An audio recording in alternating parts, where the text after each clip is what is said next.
Unified 911, anong matutulong namin sa'yo? Anya ti maitulong mi ken kapo. Anong may tatabang ko sa Unsay imo? akong ikatabang nimo? Ngini makadabang na misal ka no. Sa anumang wika o dialekto, may tulong na darating sa iyo.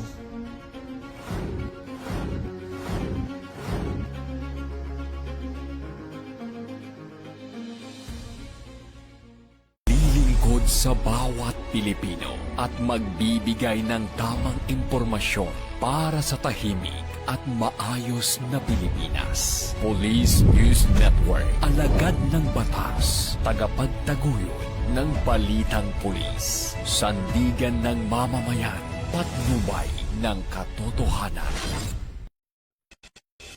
La Campo Crame, maghahatid ng pinakahuling kaganapan at nagbabagang balita. Ito ang PNN Police News Network. At ngayon, ang inyong mga tagapagbalita. Magandang hapon, Pilipinas. Ako ang inyong alagad ng batas, tagataguyod ng Balitang Pulis. Patrolwoman Resalie Umalay, maghahatid sa inyo ng tamang balita, kwento ng pulis at serbisyo para sa mamamayan. At ito ang PNP News Online, ang pangunahing balita ng Police News Network, alagad ng batas, tagataguyod ng Balitang Pulis.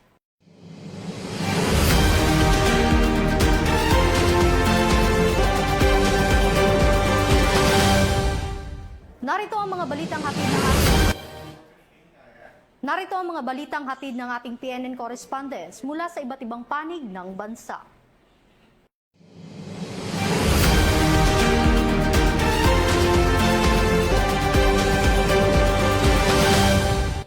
Sa ating unang balita, isang estudyante ang dinala sa Bacolod City Police Office matapos makuhanan ng mahigit 30 gramo ng iniinalang shabu sa isinagawang routine school inspection sa isang paaralan sa Bacolod City. Patuloy namang iniimbestigahan ng pulisya ang pinagmulan ng iligal na droga at ang posibleng mga taong nasa likod nito. Patrolwoman Andrea De Palobos sa detalye. Nakumpiska ng mga tauhan ng Bacolod City Police Office ang humigit kumulang 30 gramo ng pinaghihinalaang shabu na may tinatayang standard drug price na 204,000 piso mula sa isang menor de edad na grade 9 student sa isang pampublikong paaralan sa Barangay Banago, Bacolod City noong ika-20 ng Hulyo taong kasalukuyan. Naging matagumpay ang operasyon dahil sa ulat ng isang school security guard na nagsasagawa ng regular na inspeksyon ng bag sa exit gate ng paaralan. Nang mapansin ang kahinahinalang laman ng bag ng estudyante, agad niya itong iniulat sa Police Station 3 ng Bacolod City Police Office. Mabilis namang rumisponde ang mga operatiba, katuwang ang mga tauhan ng City Intelligence Unit upang tiyakin ang ligtas, maayos at naaayon sa batas na pagproseso ng insidente.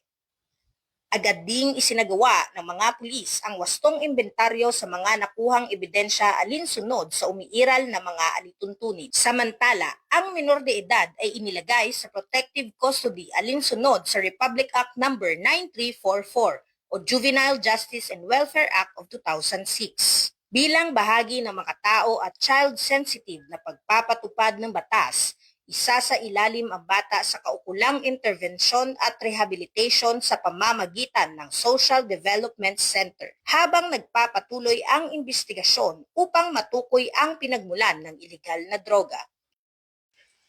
Mula dito sa Negros Island Region, ako ang inyong Police News Network Correspondent, Patrolwoman Andrea De Palobos, alagad na batas, tagataguyod na balitang pulis. Maraming salamat, Patrolwoman De Palobos. Inilunsad ng Camarines Norte Police Provincial Office ang Project Magilas, isang programa na naglalayong palakasin ang kakayahan ng mga pulis sa pamamagitan ng Aikido training upang higit na paigtingin ang kanilang kahandaan sa pagpapatupad ng batas at pagtugon sa iba't ibang sitwasyon.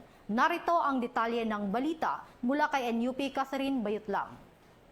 Magandang araw po sa inyong lahat. Narito po tayo ngayon sa Camarines Norte Police Provincial Office para sa launching and signing of Memorandum of Understanding for Project Magilas o ang magiting na alagad ng batas, gabay at inspirasyon upang linangin ng lubos ang kaalaman sa Aikido para sa ligtas na sambayanan at pamahalaan.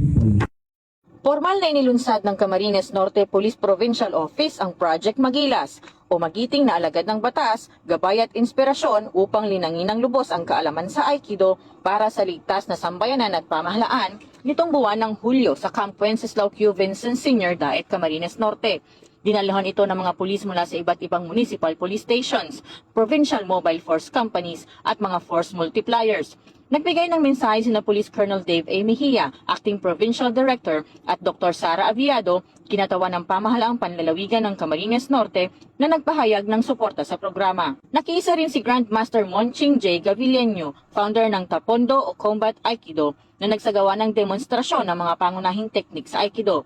Kasabay nito ang paglagda ng Memorandum of Understanding bilang patunay ng pagtutulungan ng PNP at mga katuwang na sektor. Isinagawa rin ng basic Aikido training kung saan nagsanay ang mga kalahok sa self-defense, tamang paggamit ng puwersa at defensive tactics. Sa pamamagitan ng Project Magilas, patuloy na pinalalakas ng Camarines Norte PPO ang kahandaan at profesionalismo ng kapulisan at ang mas matatag na ugnayan sa komunidad bilang suporta sa layunin ng bagong Pilipinas. Ituturo natin sa kanila ay para sa trabaho nila.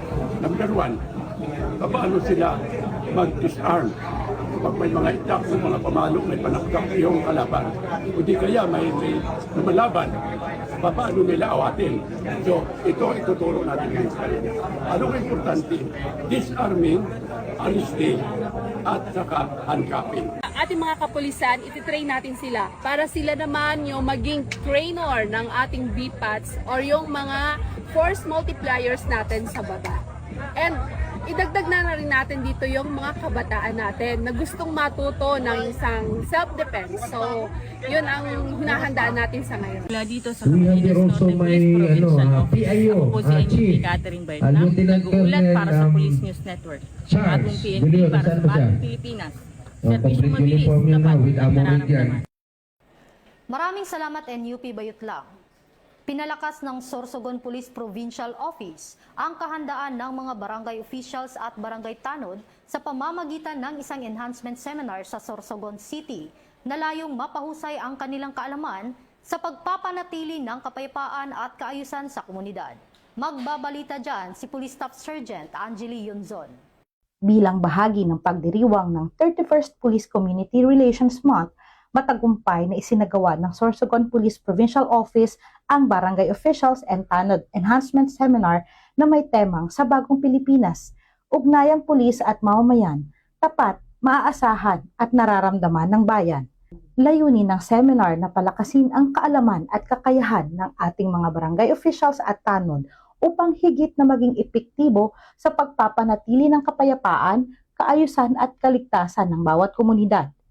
Sa seminar proper, tinalakay ng mga resource speakers ang mahalagang paksa tulad ng legal framework governing children in conflict with the law na ibinahagi ng PNP, proper handling and management of cases involving CICL na ibinahagi ng Social Welfare and Development Office, Safe Spaces Act at anti-bullying na tinalakay ng WCPD-PNCO ng Sorsogon PPO, role of first responders in emergency situations mula naman sa Sorsogon City Police Station bilang paghahanda sa maagap at tamang pagtugon sa mga insidente at basic life support mula sa Spider-Mo kabilang ang aktwal na demonstrasyon ng mga pangunahing kasanayan sa pagsagip ng buhay sa oras ng emergency.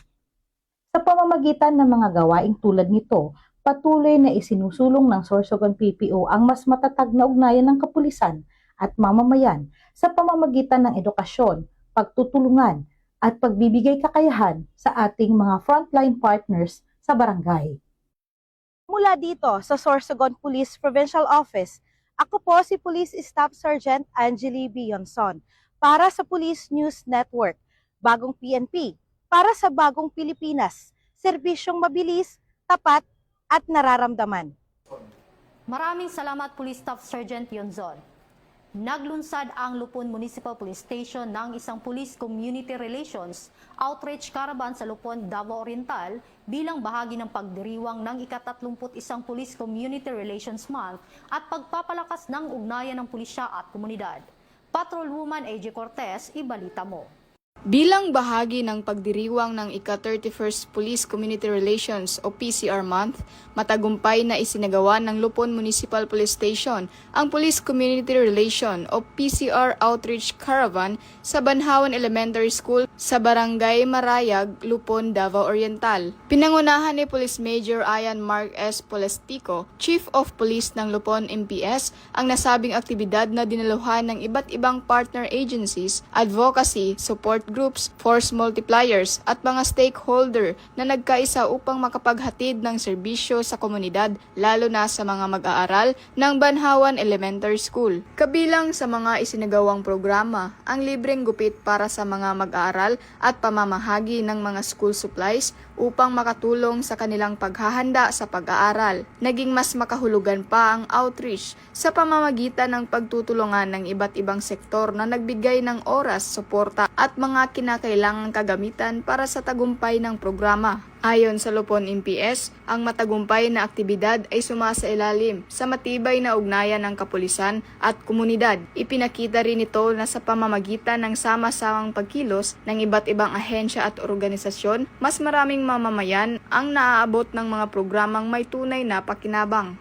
Layunin ng Outreach Caravan na higit pang mapalakas ang tiwala at kooperasyon sa pagitan ng kapulisan at ng mamamayan, maihatid ang mga serbisyong direktang nararamdaman ng komunidad at isulong ang people-centered policing. Patunay ito ng patuloy na hangarin ng Philippine National Police na maging katuwang ng bawat mamamayan sa pagtataguyod ng isang ligtas, mapayapa at maunlad na pamayanan. At sa patuloy na pagpapatupad ng mga programang tulad nito, muling isinusulong ng PNP ang adhikaing bagong PNP para sa bagong Pilipinas, serbisyong mabilis, tapat at nararamdaman, bilang gabay sa paghahatid ng dekalidad na serbisyong publiko para sa bawat Pilipino.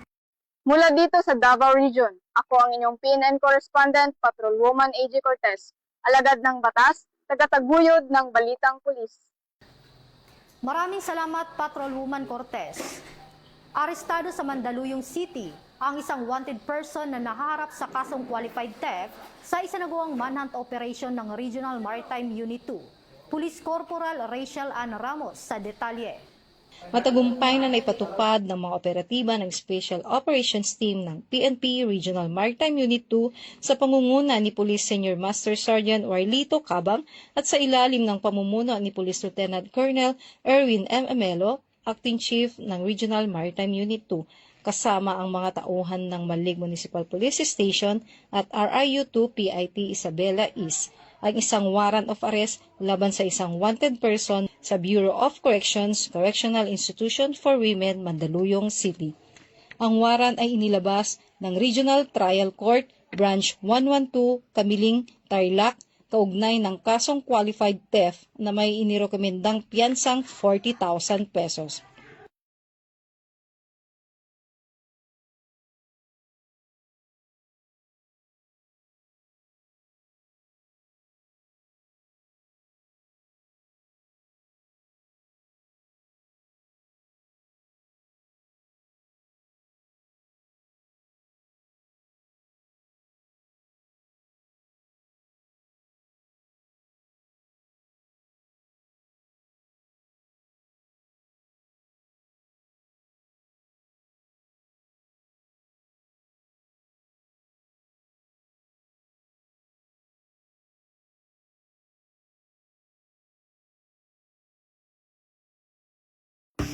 Mula sa Regional Maritime Unit 2, ako po si PNN Correspondent Police Corporal Rachel Ramos, tagapagtaguyod ng Balitang Pulis, bagong PNP para sa bagong Pilipinas, serbisyong mabilis, tapat at nararamdaman.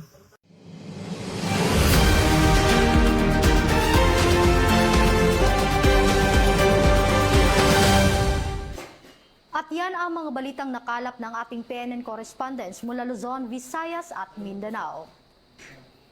At para sa mas malawak at mabilis na ulat ng mga balita, huwag kalimutang mag-like, follow and share sa aming official social media accounts ng Police News Network, YouTube channel at Twitter account para sa mga live stream at replays. At real-time updates, manatiling mapagmatsyag at laging alamin ang totoo. Sa ngalan ng pamunuan ng Philippine National Police, sa pangunguna ni Chief PNP Police General Jose Melencio C. Nartatis Jr., at sa pamumuno ni President Ferdinand Bongbong Marcos Jr., kami ay maglilingkod sa bawat Pilipino at magbibigay ng tama at balanseng balita. Mula rito sa tanggapan ng tagapag-ugnay ng Pambansang Pulisya, ako ang inyong alagad ng batas, tagataguyod ng Balitang Pulis. Patrolwoman Resalie Umalay, maghahatid sa inyo ng tamang balita, kwento ng pulis at serbisyo para sa mamamayan. At ito ang PNP News Online, ang pangunahing balita ng Police News Network. At ito ang bagong PNP para sa bagong Pilipinas. Serbisyong mabilis, tapat at nararamdaman.